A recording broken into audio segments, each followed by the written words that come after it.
Des esprits curieux échangent autour des enjeux, des défis et des solutions pour un avenir plus durable.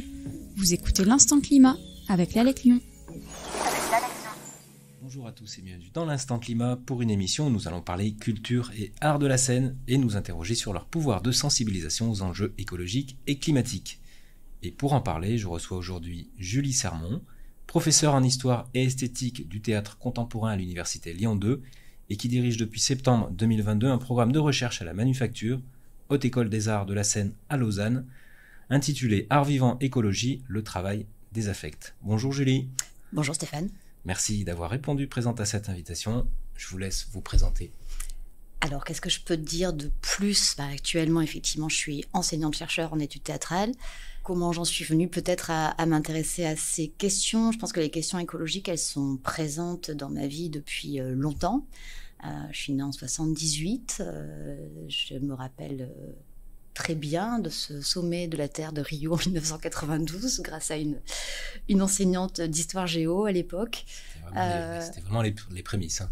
Oui, mais voilà, du coup, je sais que ça m'avait marqué quand j'étais enfant, sachant qu'à cette période-là, je vivais dans le sud-ouest de la France, dans les Landes, donc plutôt dans un endroit où j'étais à proximité de la forêt, de l'océan. Enfin, j'imagine que ça a joué sur le fait que j'étais sensible peut-être particulièrement à ces questions.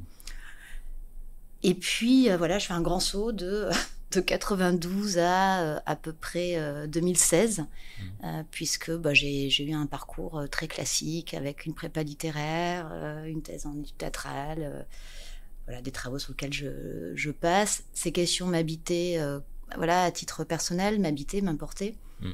Mais elles n'étaient pas incluses dans mes recherches ni dans mes enseignements. Ouais. Et puis, je me suis dit qu'il était temps que j'essaie de m'aligner aussi un peu. De faire le lien, justement. Oui, c'est ça.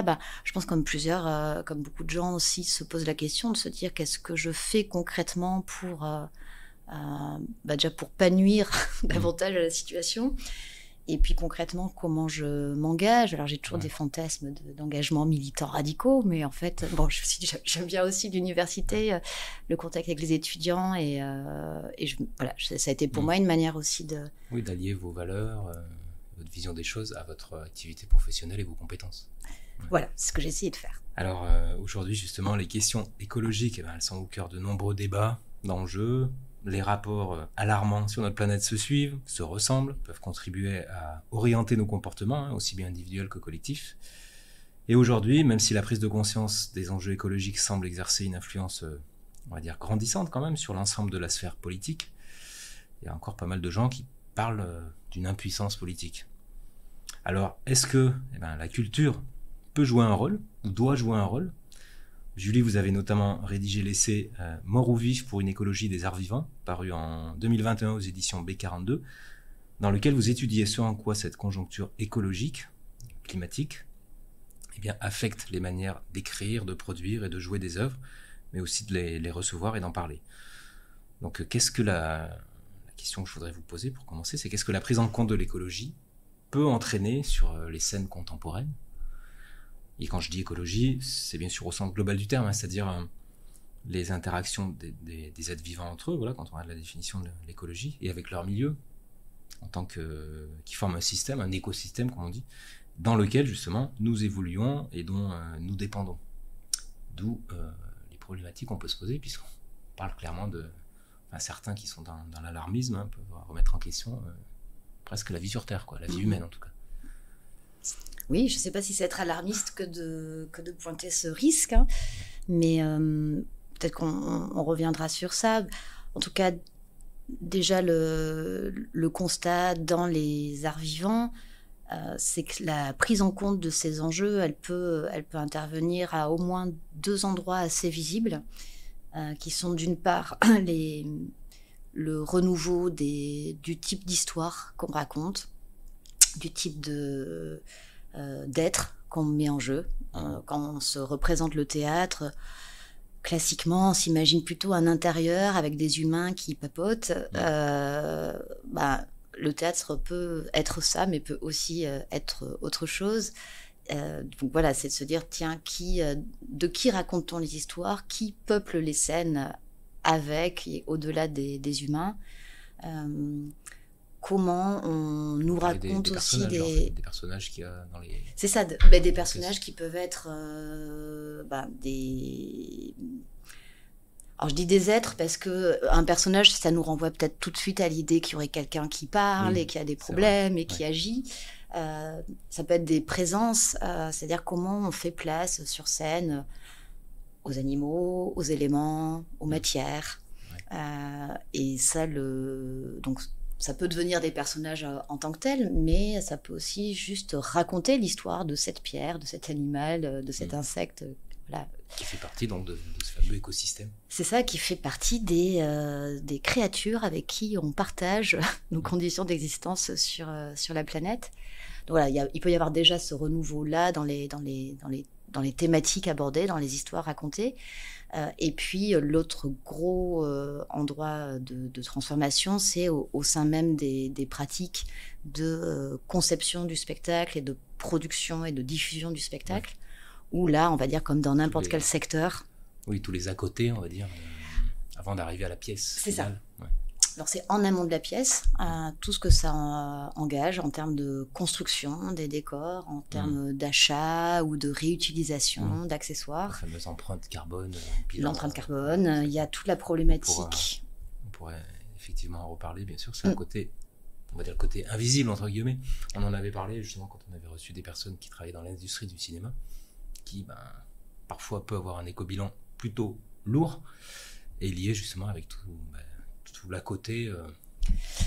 Et ne serait-ce que, par exemple, dans le spectacle vivant, où l'économie, elle est quand même beaucoup moins lourde qu'au cinéma, le principal impact, en fait, il va être lié au déplacement des personnes. Alors déjà l'équipe de création, et puis après les spectateurs et spectatrices. Voilà. Donc. Alors justement, vous travaillez avec tout ce microcosme, des auteurs, des acteurs, des metteurs en scène, qui s'expriment devant le public et qui, donc... font passer des émotions, ils les interpellent, ils questionnent, ils passent des messages, directs ou indirects. Est-ce qu'on peut dire qu'une nouvelle génération d'artistes, au sens large, est née avec le contexte écologique et climatique, ou c'était déjà un petit peu... Enfin, vous parliez des années... début des années 90, est-ce que c'était déjà amorcé, ou est-ce qu'on est vraiment de manière assez récente dans une nouvelle... Alors, j'ai quand même l'impression que... il y a une sorte quand même d'accélération dans la prise de conscience, je ne sais pas, je ne suis pas dans la tête des gens, mais en tout cas dans le désir qu'ont les artistes de se saisir de ces enjeux. Et ça, j'ai pu l'observer. Moi, je disais, j'ai commencé à me mettre à travailler sur ces questions fin 2016, début 2017, vraiment sérieusement, en faisant un programme, en disant, voilà, je me mets à travailler ces enjeux. Et à ce moment-là, j'avais encore pas mal de difficultés à trouver des œuvres ou des artistes sur qui travailler. C'est beaucoup moins le cas aujourd'hui. Donc c'est quand même récent. Donc c'est assez récent. Et il me semble que depuis, il y a vraiment eu un tournant en 2018, qui est une année qui a été marquée par pas mal d'événements. Et voilà, on peut penser à Greta Thunberg qui lance le mouvement des grèves scolaires pour le climat. C'est l'année aussi où va être fondé le mouvement Extinction Rébellion. En France, il y a l'affaire du siècle, qui est ce procès intenté contre l'inaction climatique de l'État français. Voilà, donc 2018, il y a comme ça, comme une espèce d'accélération du sentiment de gravité de la situation. Après, si je peux juste ajouter sur ces histoires de génération d'artistes, le moment où vraiment on se met à assez largement parler des méfaits de l'action humaine sur la planète, on va dire que c'est à partir du début des années 2000, où il y a ce mot anthropocène qui commence à être popularisé, je ne sais pas si c'est le bon terme, en tout cas qui commence à être mis en circulation. Donc en vrai, il me semble que les artistes aujourd'hui qui ont une vingtaine d'années, enfin ils sont nés dans ce contexte. Ouais.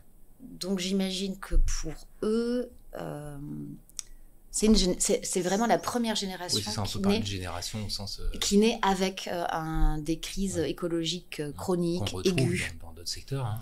C'est ça, mais qui sont encore un peu jeunes aujourd'hui pour qu'on puisse... Ils sont en train d'émerger aussi en tant qu'artistes. Ils sont en train d'émerger. Et puis on retrouve aussi cette motivation, je pense, sur d'autres secteurs, hein, dans l'entreprise, etc. On voit des mouvements de jeunes diplômés avec des niveaux d'études assez élevés et qui se refusent de de mettre leurs compétences à disposition d'industries polluantes, par exemple. Donc voilà, on retrouve un peu ce Donc profil. là, voilà, mais moi, pour l'instant, c'est encore trop tôt, entre guillemets, même si j'essaie d'être attentive à ce qui se passe dans le contemporain, voilà, mais quand même, pour voir vraiment... Mais en tout cas, ces questions se sont posées beaucoup plus largement. Ouais.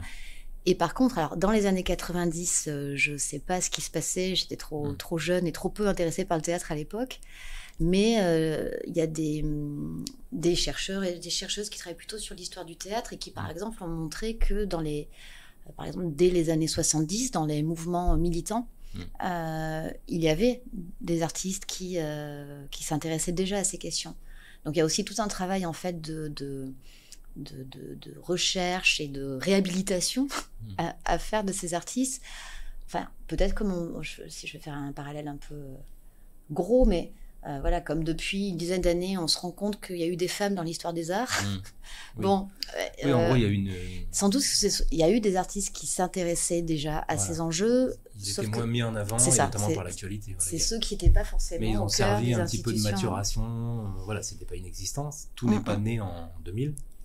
Il y avait quand même une base, sauf que on n'était pas sur des sujets qui interpellaient autant qu'aujourd'hui.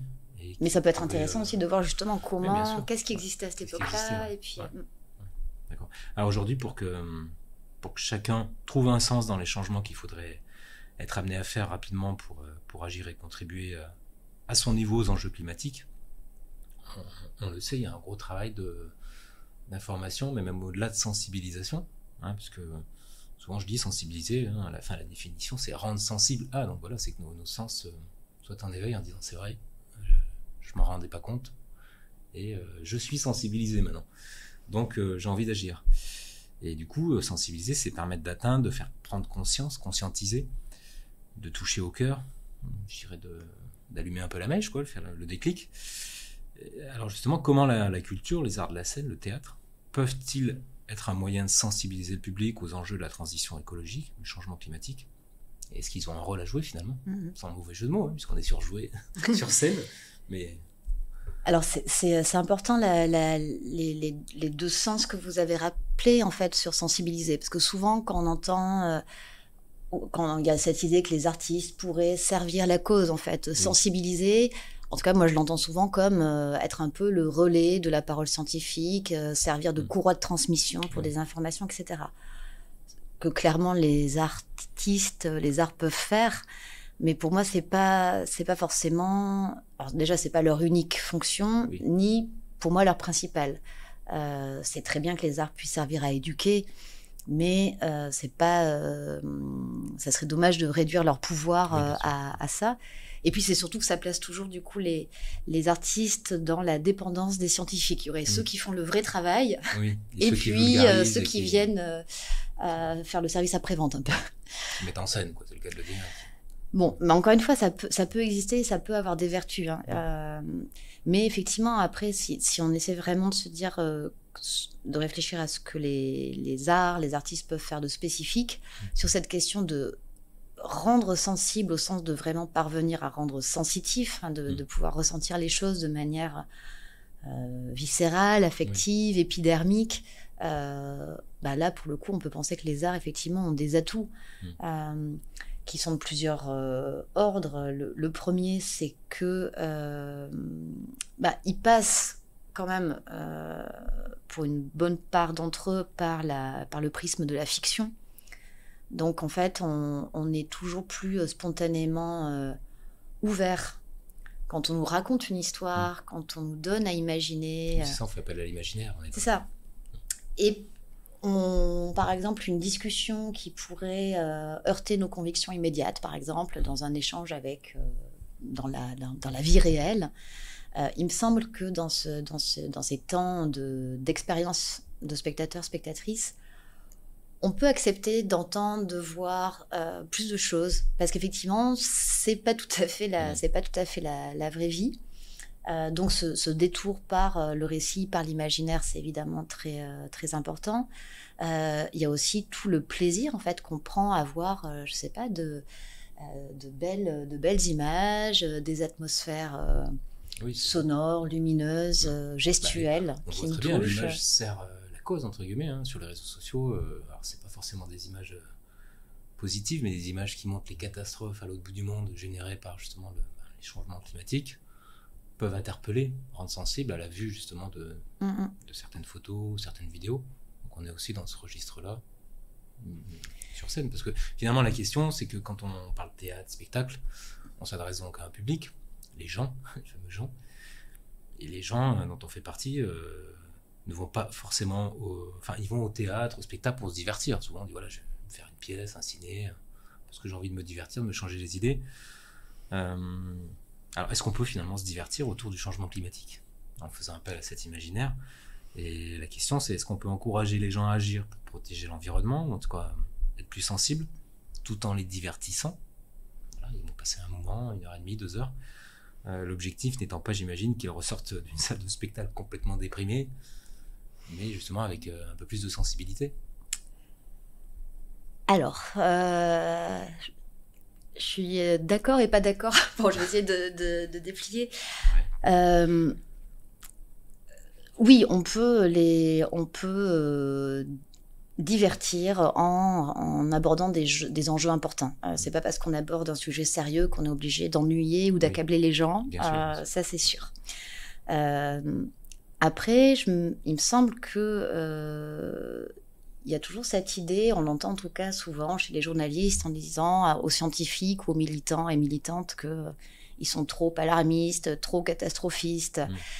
Et voilà, il me semble aussi important à un moment de bien regarder la gravité de la situation en face, de bien prendre conscience que le fait qu'on puisse encore ne pas s'en soucier trop, c'est très lié au fait qu'on vit dans un pays riche de latitude tempérée, qu'il y a déjà beaucoup de personnes sur la planète qui en meurent, et que à un moment, il s'agit aussi de prendre acte de ça, et que pour le coup, pour revenir aussi à ce que je disais sur qu'est-ce qu'on est capable d'accepter dans un contexte d'expérience artistique, il y a la possibilité aussi de se confronter à des émotions, à des situations, à des modes d'action et de réaction qui sont pas forcément plaisants, qui sont pas forcément agréables, mais qui sont des expériences de vie, des hypothèses de vie possibles, des hypothèses de futur possibles.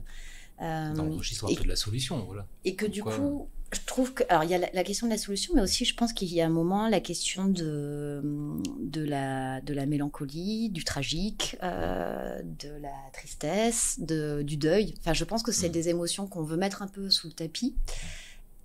Et que de toute façon, ces émotions, c'est plutôt sain qu'elles nous animent.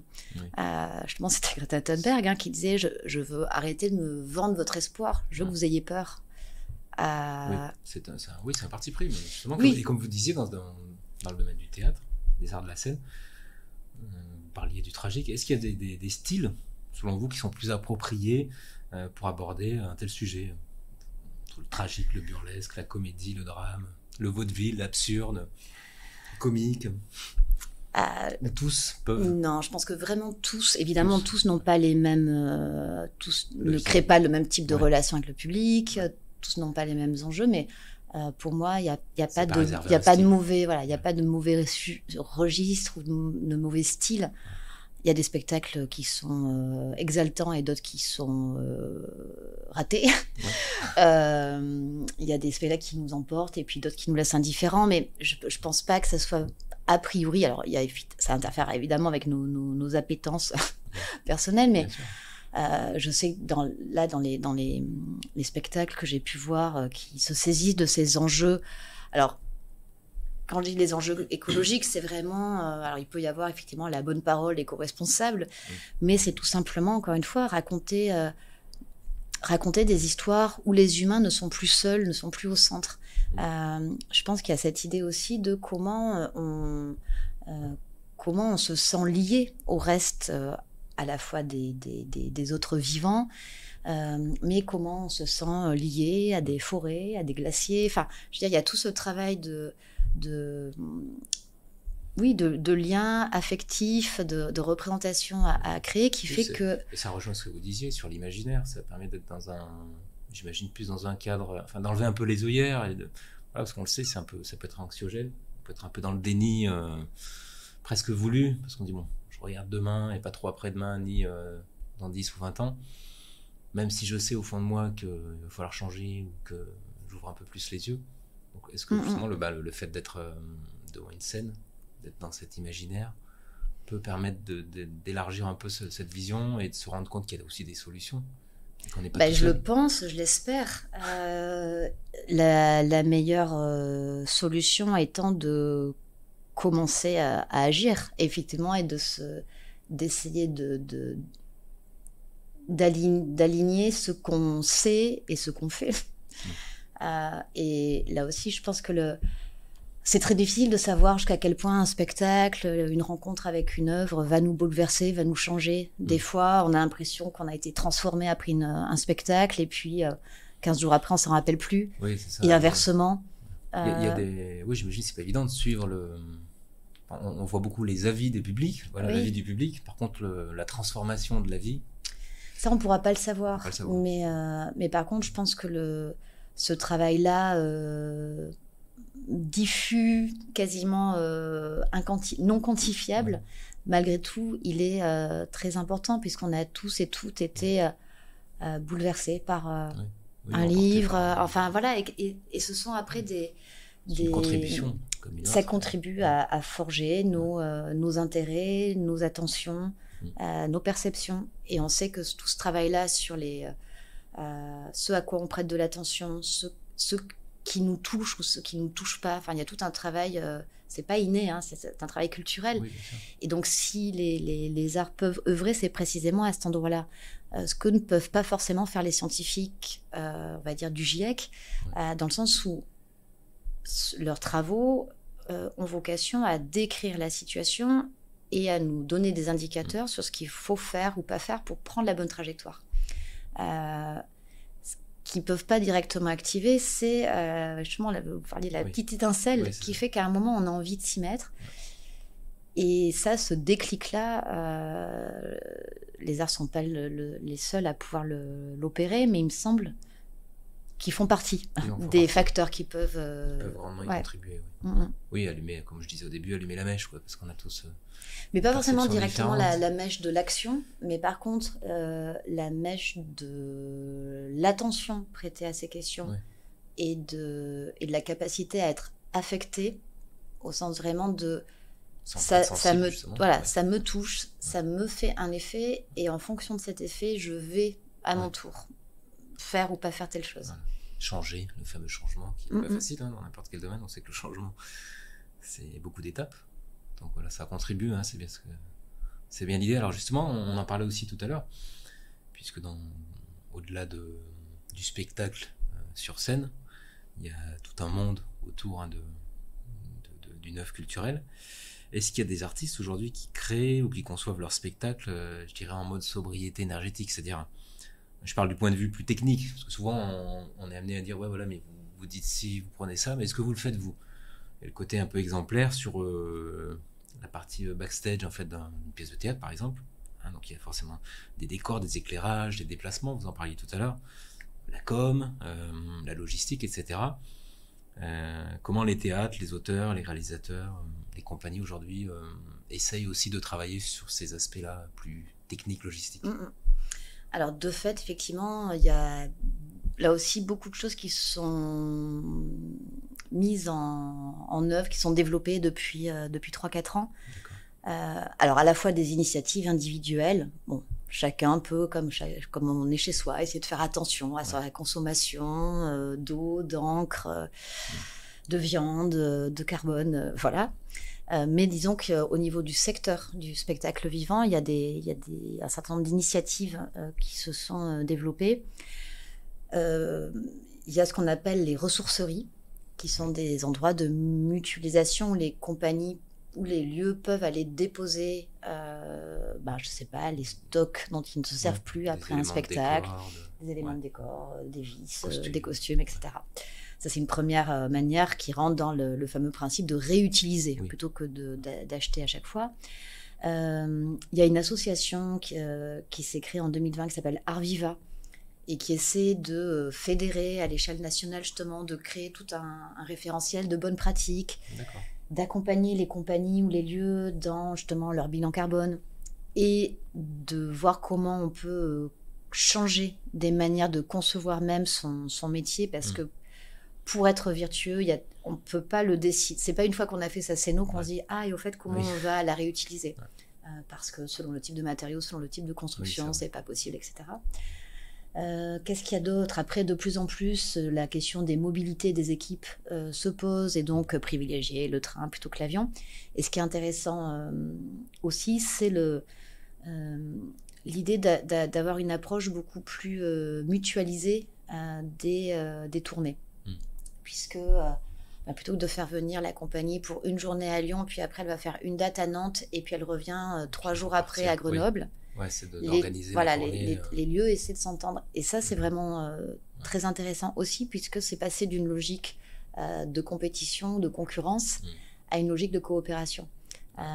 Donc, ça, c'est assez récent, ce que vous disiez. Ça, c'est vraiment en train de se faire. Et c'est intéressant aussi, ces démarches où on s'en... Alors, c'est intéressant. Après, ce qu'il ne faut pas négliger, c'est que ça vient se heurter aussi à un système de subventionnement qui n'a pas du tout été conçu pour ça.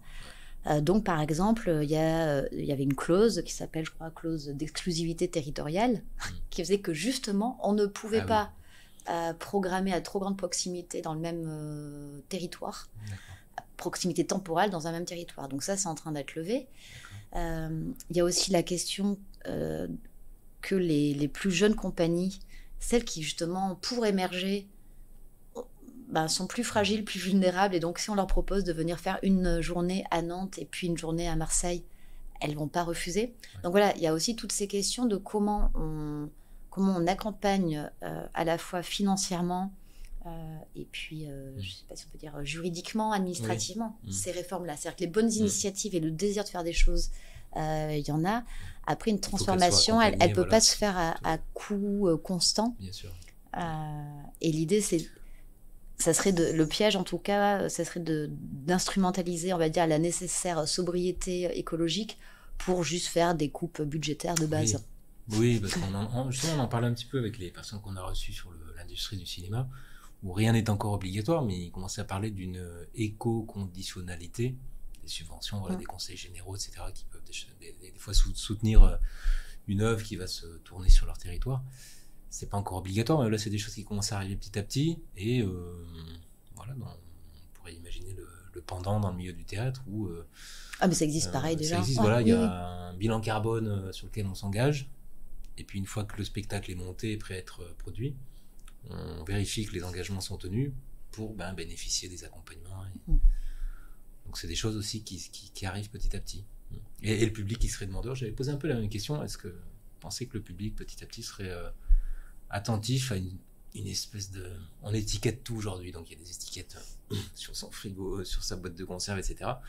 Est-ce que si une pièce de théâtre affichée, c'est une sorte d'étiquette en disant cette pièce a généré un très faible bilan carbone, est-ce que ça jouerait sur le nombre de places vendues? Peut-être ma réponse, c'est que il me semble que les personnes qui ont un désir de culture ou d'art, en allant voir un spectacle, en allant voir un film dans une salle, en allant visiter une exposition, a priori, ce sont des personnes qui sont curieuses de comment les artistes, qu'est-ce que les artistes captent de leur temps, qu'est-ce qu'ils ont à dire de leur époque, qu'est-ce qu'ils en révèlent, qu'est-ce qu'ils en critiquent. Enfin, il me semble que c'est ça. Et que si on admet que les enjeux écologiques font partie quand même des enjeux les plus déterminants de l'époque, voire de l'espèce humaine, on peut s'attendre à ce que ces enjeux-là soient présents. Mon sentiment, c'est que aujourd'hui, on n'a pas forcément à être informés sur ces questions. Même, enfin voilà, effectivement, vous le disiez, il y a des étiquettes, des écolabels sur tout. N'importe quelle entreprise revendique sans vergogne son engagement pour le climat. Sa démarche RSE. Il n'y a pas une journée où on n'est pas informé de la dernière catastrophe environnementale. Ça devienne et je pense que le danger, entre guillemets, ça serait de lasser les gens et de se dire, tiens, on va faire un spectacle sur l'écologie. Moi, il me semble que la transformation aussi dont je parlais, un peu plus lente, des sensibilités, des mentalités, des représentations, elle passe aussi par cette idée justement que l'écologie va être en fait, tout simplement, elle va irriguer nos histoires. Parce que qu'est-ce que ça veut dire écologie si on revient à la définition que vous donniez au tout début? Écologie, ça veut juste dire qu'on s'intéresse non pas simplement aux organismes, par exemple les êtres humains, mais les relations entre des organismes et leur milieu de vie. C'est ça, le fameux écosystème. Et le milieu de vie, il y a des autres vivants, il y a de la matière, il y a toutes sortes de choses. Et du coup, je me dis que si, à partir du moment où on aurait comme ça l'habitude de voir des images, d'écouter des histoires qui nous réancrent dans cette multiplicité de relations et d'interactions, déjà, on ferait œuvre de sensibilité écologique et que et si, à force comme ça, peut-être qu'on se sente profondément lié au devenir du reste du vivant, mais que ça soit vraiment vécu. Sans doute qu'on s'inquiétera beaucoup plus, mais on luttera aussi beaucoup plus. Est-ce que parmi les exemples concrets que vous avez pu étudier, il y en a un particulièrement qui vous a marqué ou interpellé? Vous pourriez nous résumer? Pour résumer, je peux peut-être donner 2-3 exemples comme ça, pour aussi ouvrir des pistes différentes. Le premier exemple dont je parlerai, c'est Frédéric Ferrer. Je vais en parler parce que c'est un artiste qui travaille sur ces questions depuis assez longtemps, puisqu'il a commencé un cycle qu'il appelle Atlas de l'Anthropocène en 2005. Ah oui. Donc, c'est quelqu'un qui... Mais en tout cas, c'est quelqu'un qui s'est positionné sur ces enjeux bien avant que ça intéresse les lieux. Donc c'est pour ça que je voudrais lui rendre hommage, au-delà du fait que je trouve ça très intéressant ce qu'il propose, et qui lui est d'abord géographe de formation, et puis qui était aussi acteur en parallèle, puis il a décidé à un moment de lier un peu de lier les deux, puis maintenant de faire que du théâtre. Et donc sa compagnie s'appelle Vertical Détour.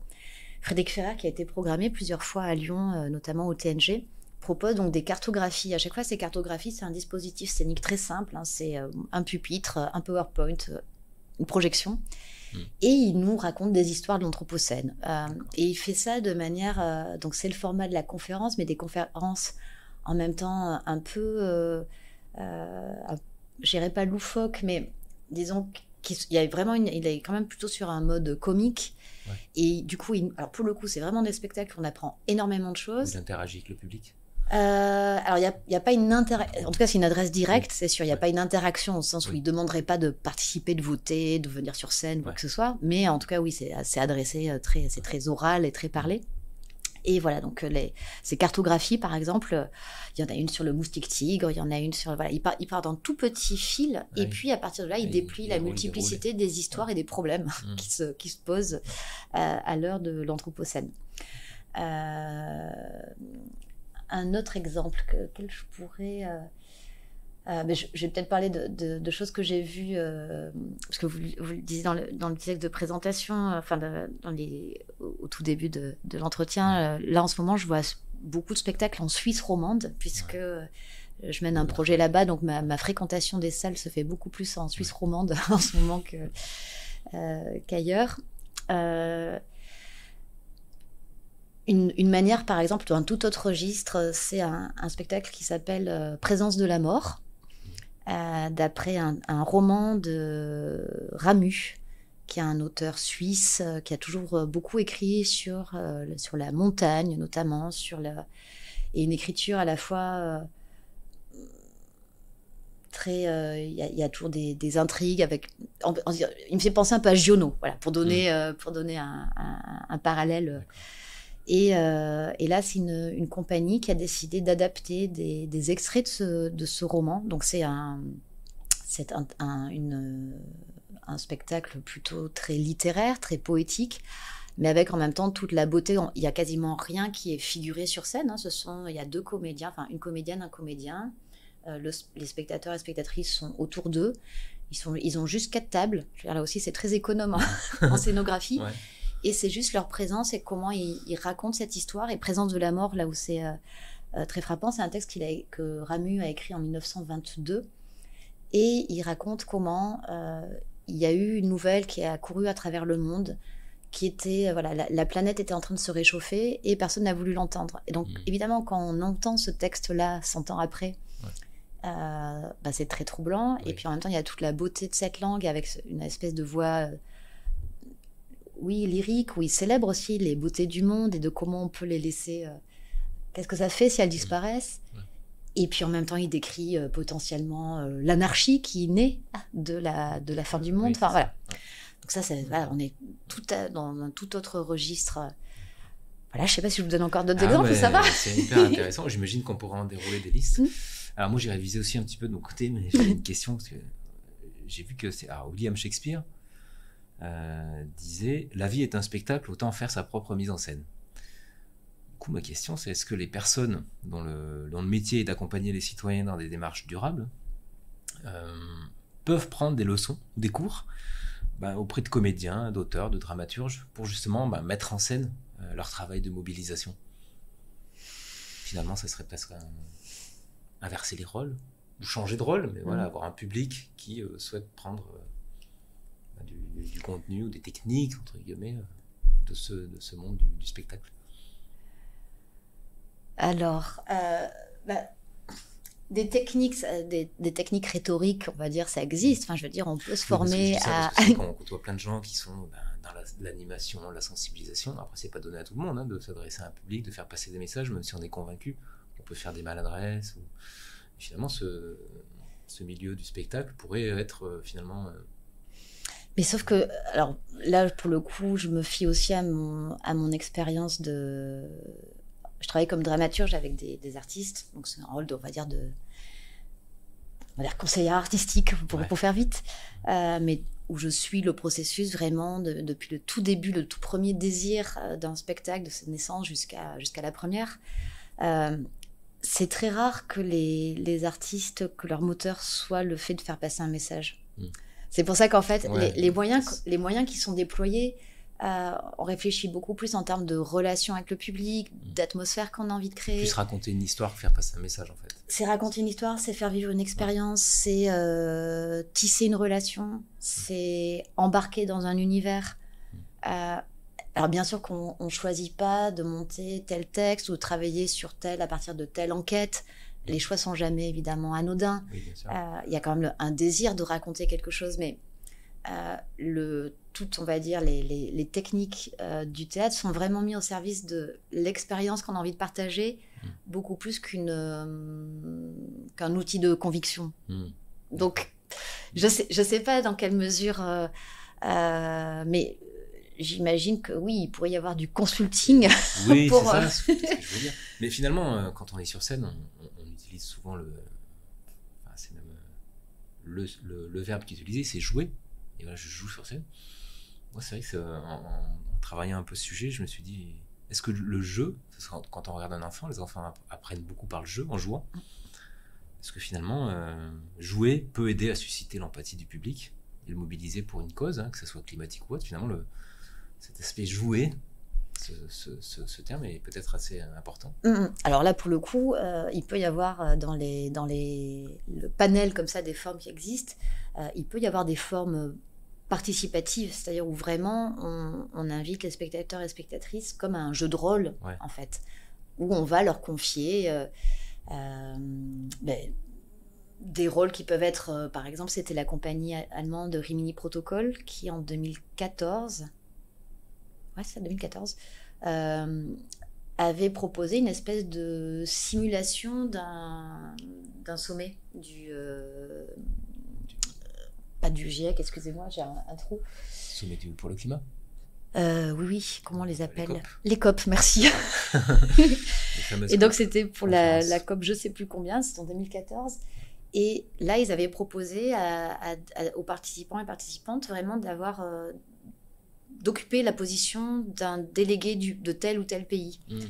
Donc voilà, et là, donc c'était les spectateurs et spectatrices qui devaient négocier. Un peu l'idée qu'on retrouve dans les fameux escape games aujourd'hui. Voilà, c'est vraiment se mettre dans un principe d'un personnage. Voilà. Donc là, on a vraiment le jeu de rôle. Mais il peut y avoir ce qui se développe aussi beaucoup. Il y a de plus en plus d'artistes qui choisissent de proposer des spectacles en extérieur et puis qui proposent des balades. Et donc le fait aussi d'amener le public hors des salles et de pouvoir le rendre là aussi attentif à telle ou telle chose de son environnement qui peut être un environnement urbain. Mais voilà. Ouais. Donc, c'est aussi une manière d'impliquer les gens un peu plus directement que par juste le travail, on va dire, mental de celui d'un spectateur ou spectatrice dans le noir d'une salle. Oui. Et aujourd'hui, quand on parle des artistes, il y a un mot qui revient souvent, c'est engagé. Il y a des artistes qui se disent engagés pour diverses causes, tous, pas forcément sur le sujet climat. Alors, ça rejoint un petit peu ce qu'on se disait au début, vous parliez on parlait de cette nouvelle génération. Est-ce qu'on peut dire qu'il existe ou qu'il se profile un courant artistique que l'on pourrait qualifier d'engagé pour la cause climatique, en lien un petit peu avec ce qu'on disait? Et puis vous, finalement, avec votre vision d'experte, si vous aviez une demande de leur part pour être conseiller, est-ce que vous les encourageriez à s'engager dans la lutte contre le changement climatique? Alors, de fait, il y a des artistes qui revendiquent clairement le désir de mettre au service leur inventivité pour la lutte écologique au sens large. J'ai par exemple été contactée par un collectif qui s'appelle Le Bruit qui court et qui ont rédigé un manifeste très enthousiasmant sur, voilà, en gros... On est jeune, voilà, on a des choses à faire, on ne se satisfait pas de l'impuissance et on a envie de... On peut agir comme ça. Et c'est un collectif très horizontal, avec plusieurs compagnies, artistes qui travaillent ensemble sur certains projets, puis pas d'autres. Voilà. Donc il y a des artistes qui revendiquent ça clairement. Après, il peut y avoir des artistes, par exemple, comme...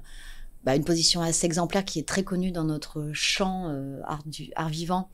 C'est la position de quelqu'un comme Jérôme Bel, qui est un chorégraphe connu internationalement et qui, il y a maintenant 5, 6, 7 ans peut-être, a décidé de ne plus prendre l'avion. Alors que c'était vraiment figure internationale qui était dans tous les festivals, à New York, à Tokyo, etc.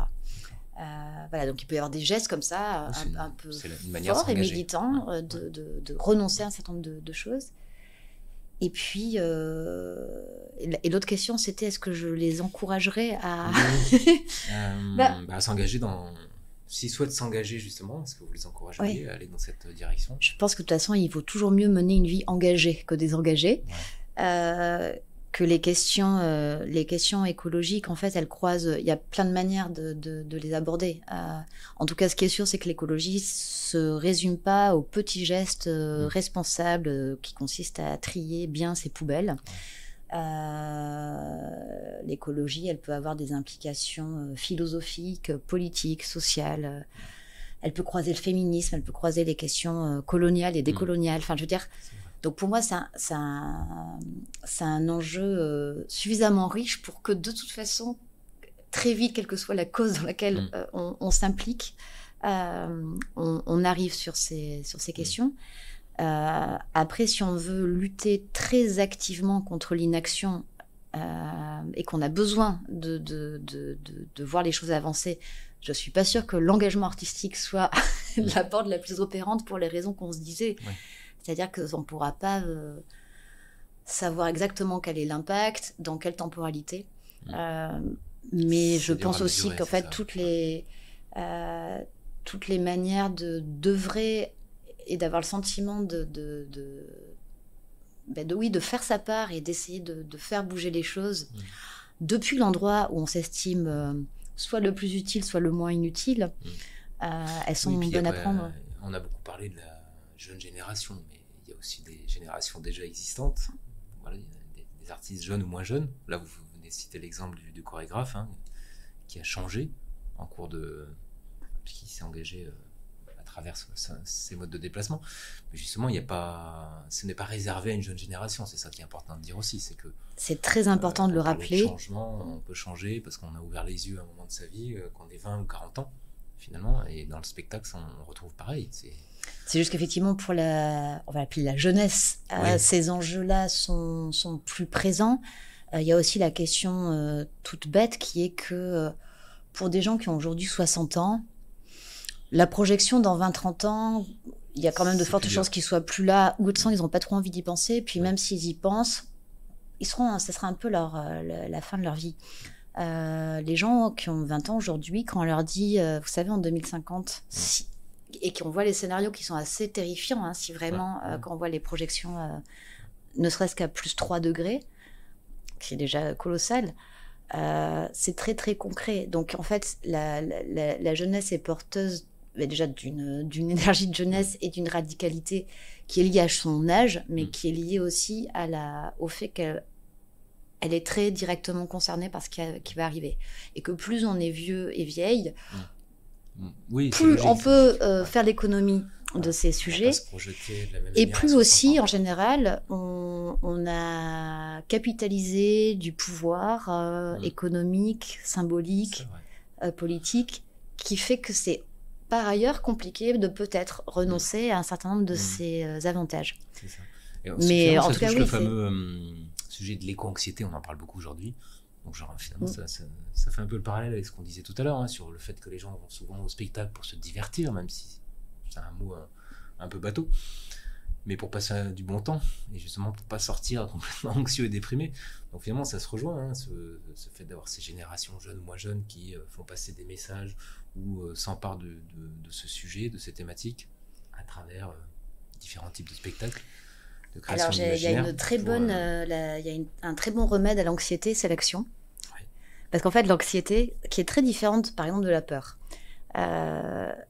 Puisque l'anxiété, ça immobilise un peu. L'anxiété, non seulement elle immobilise, mais elle est diffuse. Être anxieux, c'est qu'on est au courant, ou on craint des menaces, on ne sait pas exactement lesquelles, on ne sait pas quand ça va tomber, on a peur que ça nous arrive, mais on ne sait pas quand ça va arriver. C'est vraiment se maintenir dans l'incertitude et la paralysie. Contrairement à la peur, qui est pas un affect très agréable à vivre. Non, qui peut être un moteur, la peur. Mais la peur, par contre, elle est toujours orientée. C'est-à-dire qu'on a peur de quelque chose ou on a peur pour quelqu'un. Et du coup, ça devient un moteur d'action.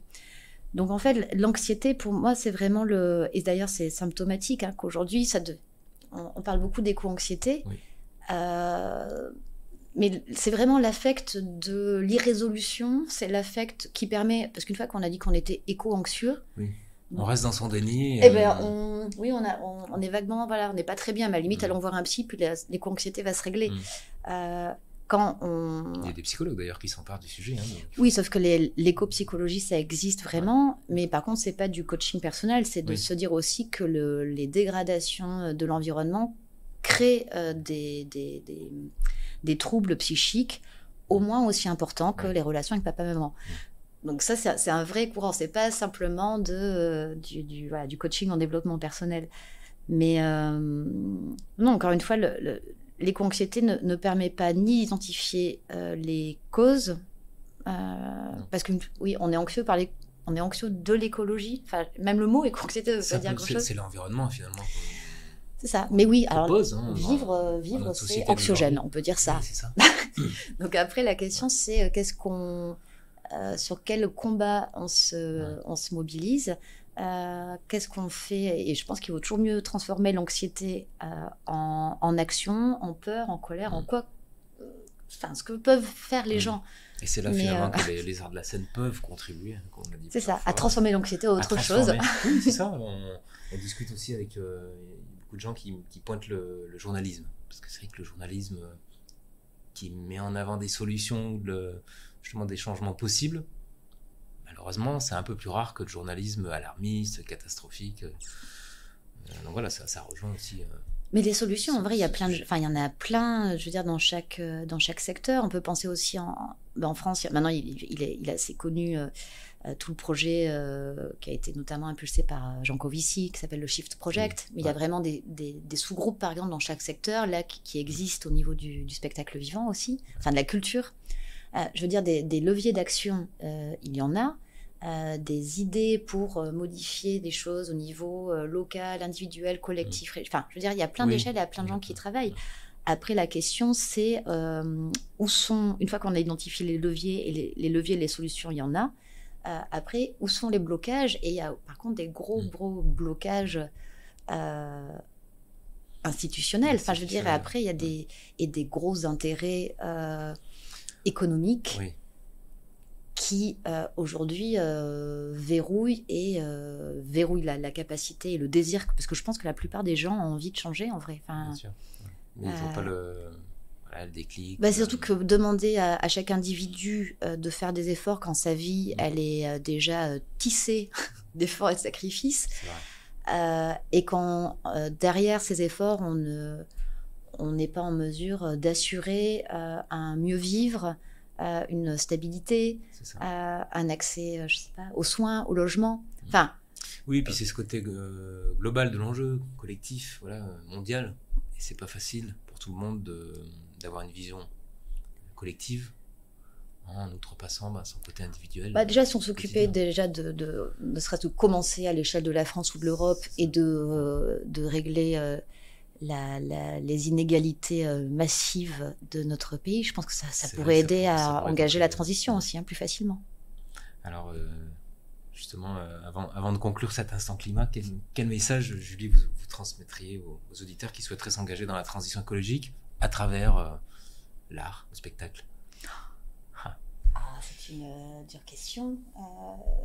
Je pense que ce qui fait la qualité d'un engagement, ça va être déjà l'intensité, l'authenticité avec lesquelles on porte cet engagement. Donc si des personnes ont envie de mettre leur créativité au service de la cause pro-environnementale, qu'ils le fassent. Il faut y aller. Voilà, qu'ils le fassent, et avec tous les enjeux que ça peut avoir de contribuer à mieux diffuser un certain nombre de connaissances, d'aller peut-être interpeller des personnes qui seraient moins sensibles de prime abord. Ça peut être aussi dans une manière d'accompagnement militant des luttes, mais ça peut être aussi dans un mode d'exploration poétique, de beauté de la nature. Ça peut être comme vous disiez, dans des univers de science-fiction et d'imaginer des alternatives possibles. Enfin, je veux dire, après, les portes sont très larges. Voilà, il y a des tas de choses à faire. Et pour terminer, une question plus perso, entre guillemets. Vous, Julie, à titre personnel, est-ce que dans votre quotidien, votre mode de vie, est-ce qu'il a été impacté justement au fur et à mesure que vous avez travaillé sur ces sujets dont on vient de parler? Vous nous disiez un petit peu que déjà jeune, ces notions, disons que la principale... Le fait d'avoir travaillé depuis quelques années, est-ce que ça a encore changé des choses? Alors, la principale chose que ça a changé, c'est que j'ai décidé de devenir végétarienne quand je me suis vraiment mise à bosser sur ces questions. Ça faisait un moment que je contemplais l'idée. Et voilà, je me suis dit que c'était le bon moment pour le faire. D'accord. Après, j'ai pas mon permis, donc je conduisais très peu. Et ce que ça change aussi, c'est que comme tout le monde, je me pose quand même de plus en plus la question de l'avion. Donc là, ça fait un petit moment que je l'ai pas pris. Je me suis pas encore résolue à ne plus le prendre du tout, comme d'autres personnes ont pu le faire. Je dirais que c'est ça principalement que ça a changé, puisque après la question des je faisais déjà attention à la provenance des aliments et des vêtements. Je suis relativement une faible consommatrice, à part de livres. Donc, bon, voilà, ça n'a pas bouleversé. Oui, ça a confirmé certains choix. Mais voilà, on va dire que la seule chose qui a vraiment changé, c'est ce changement de régime alimentaire. Eh bien, merci beaucoup, Julie Sermon, pour cet instant climat passé ensemble. C'était passionnant d'échanger avec vous et de partager votre expérience et votre point de vue sur les arts de la scène comme moyen de sensibiliser le public aux enjeux de la lutte contre le changement climatique. Merci à vous. C'était vraiment avec plaisir. Je rappelle que vous êtes professeur en histoire et esthétique du théâtre contemporain à l'Université Lyon 2 et que vous dirigez également un programme de recherche en Suisse, à Lausanne, à la Haute École des Arts de la Seine, la manufacture, c'est ça, intitulé Art vivant, écologie, le travail des affects. Et pour les fans de lecture, vous avez rédigé l'essai Mort ou vif pour une écologie des arts vivants. J'espère que vous avez passé également un bon moment. C'était super, merci. Merci à nouveau d'avoir partagé cet Instant Climat. Et bien pour l'instant, il est l'heure de conclure. Retrouvez-nous lors d'un prochain Instant Climat et vous pouvez aussi écouter notre podcast La FAQ de l'énergie et du climat. Et si vous souhaitez contribuer et proposer des sujets et des invités, rendez-vous sur www.alec-lyon.org. En attendant, restez à l'écoute pour découvrir d'autres sujets inspirants et de précieux conseils et témoignages. À bientôt.